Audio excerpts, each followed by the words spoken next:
मेरे मनाते बीती उम्र हरी नाम बिना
కొత్తగా 7 గంటపోతే ప్రయోజనం లేదు.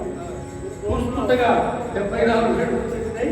ఈ లోపలే మనం భగవంతుని తెలుసుకోవాలి అని చెప్తున్నాడు. అట్లా పిల్లవాడు బాగుపడాలని గొడవలు చేపిస్తే అన్నమయ్య గొడవలు తీసుకొని అడవికి వచ్చాడు. అడవికి వస్తే అటువంటి దృశ్యం ఎప్పుడు చూడాల. నేను మీ గోసి గ్రామానికి వస్తుంటే ఎంత ఆనందం కలిగిందో. ఆ పచ్చని పొలాలు, ఆ చెట్లు, ఆ పల్లెటూరి వాతావరణం. ఎక్కడో లేదు. హైదరాబాద్ అయితే కాంక్రీట్ జంగిలమ్మా. అసలు చెట్లు కనపడము, భయంకరమైన వాతావరణం. కానీ చాలా ఆనందం కలిగింది. మా చిన్నన్న గారు వచ్చిన కారులో తీసుకొస్తుంటే అనేక విషయాలు నాకు చెప్పి, మా కర్ర వినాయకుడు ఏంటి ఇట్లా 70 సంవత్సరాలు ఇట్లా చేస్తున్నాం అన్ని విషయాలు. లేకపోతే నాకు ఈ మోస గ్రామం నాకు తెలియదు కదా. అన్నీ తెలుసుకొని అప్పటికప్పుడు వారి ద్వారా కొన్ని విషయాలు మీకు చెప్పగలుగుతున్నాను. అడవికి వచ్చాడు. శాంతమైన వాతావరణం. కొండగాలి వీస్తున్నది. ఎట్లా వీస్తుంది? కొండగాలి వీస్తుంటే అన్నమయ్యకు ఎలా వినిపిస్తుంది గాలి అంటే,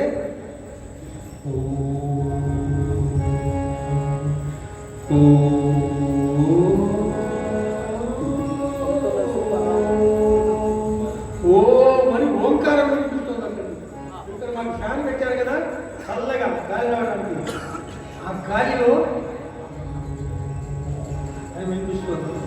కానీ మనకు సినిమాలలో మనకి ఎట్లా వినిపిస్తుందో తెలుసా? మన గాలి డిటిఆర్ సౌండ్ సిస్టంలో గాలి, ఈ టీవీలలో, సినిమా థియేటర్లో గాలి.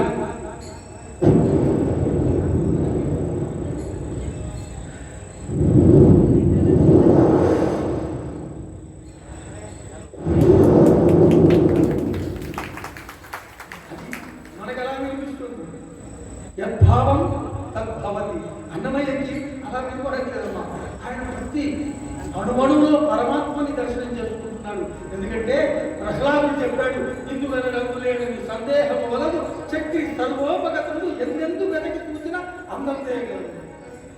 ఆ కొండ గాలిలో ఆయన ఓంకార స్వరూపుడు కాబట్టి అది వినిపిస్తుందండి. ఏదో ఆనందం కలుగుతుందమ్మ పిల్లవాడికి. ఆ అడవి లోపల ఒక చెట్టు మీద అమ్మా, అడవిలో ఒక చెట్టు మీద ఒక కోయిల అని కూస్తుంది. చాలా ఆనందం కలుగుతుంది. మన దగ్గర పల్లెటూరు కాబట్టి కోయిల కూతలు అప్పుడప్పుడు వినిపిస్తాయి. ఆ చెట్ల మీద పక్షులు, అడవి కదా అని రెక్కల శబ్దాలు చేస్తుంటే ఏదో ఆనందం కలుగుతుంది. ఈ ప్రపంచంలో అంతవరకు పాట అంటే లేదండి, తబలా లేదండి, కీబోర్డ్ లేదండి. అప్పటికి ఆ కోయిల కూస్తున్న కూతే ఆయనకు కీబోర్డ్ లాగా, ఆ పక్షుల రెక్కల శబ్దాలు తబలాలాగా వినిపిస్తున్నాయి. నా పిల్లవాడికి ఎంతో ఆనందం కలుగుతుంది. మొట్టమొదటి పాట సంకీర్తనం అప్పుడే పుట్టబోతుంది అక్కడ. అంతవరకు పాటలు లేవమ్మా. మొట్టమొదటి పాట ఇట్లా అవుతుందని చెప్పిన మహానుభావుడు అన్నమయ్య. తండ్రి చెప్పిన కర్తవ్యం గుర్తుకొచ్చి గడ్డి కోస్తున్నాడు. కానీ అన్నమయ్య హృదయపు అంతరాంతరాలలోంచి ఓ తొలి తెలుగు సంకీర్తనం మనమందరం బాగుపడాలన్నట్టుగా భక్తి భావంతో పొంగి వచ్చిందటండి ఆయన మనసులో. ఏమని భావములోనా భావములోనా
గోవింద అన్నామంటే పోతాయే గోవింద అన్నామంటే పోతాయే గోవింద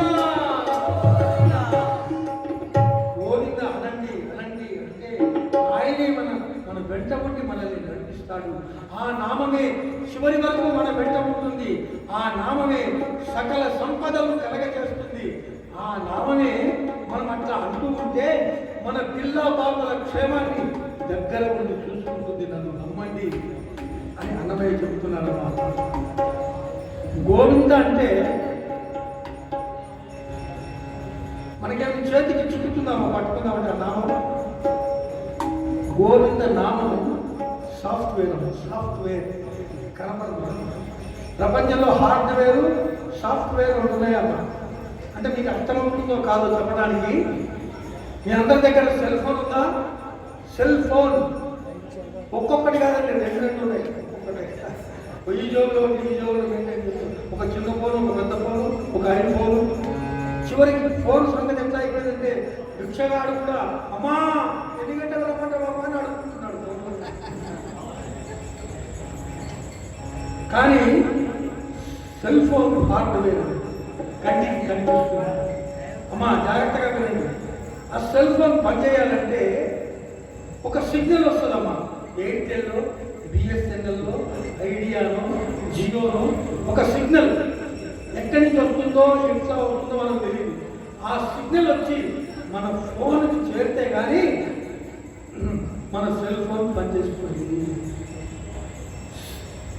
సెల్ ఫోన్ అయితే కనిపించింది కానీ ఎప్పుడైనా సిగ్నల్ చూసారా? మీరు ఎట్లా ఉంటుంది ఒకసారి చెప్పండి.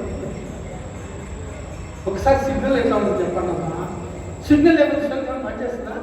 మరి ఎట్లా పనిచేస్తుంది signal? Software. Cell phone hardware కనిపిస్తుంది. ఫ్యాన్ హార్డ్వేర్ కనిపిస్తుందమ్మా. వచ్చే గాలి ఎప్పుడైనా చూసారమ్మా మీరు? సాఫ్ట్వేర్. ఫ్యాన్ ఏమో కనిపిస్తుంది, గాలేమో, చెట్టు ఏమో హార్డ్వేర్, గాలేమో సాఫ్ట్వేర్. గాలి లేకపోతే మనం బతుకుతామా? లైట్ ఏమో hardware, dome light sir, light ఏమో హార్డ్వేర్, వచ్చే వెలుగు సాఫ్ట్వేర్. ఎప్పుడైనా పట్టుకుందామంటే వెలుగు దొరుకుతుందా? వెలుగులోనే ఉంటున్నాం, భగవంతుని రూపము వెలుగు అని తెలుసుకోలేకపోతున్నాం. గాలిలోనే ఉంటున్నాం, భగవంతుడు గాలి రూపంలో మనల్ని కాపాడుతున్నాడని తెలుసుకోలేకపోతున్నాం. మనిషి మనం మాట్లాడమా? మనం కనిపిస్తాం, కానీ మన మాట ఎప్పుడైనా కనిపించిందా మీకు? నేను మాట్లాడుతుంటే వినిపిస్తుంది కానీ కనిపించిందా?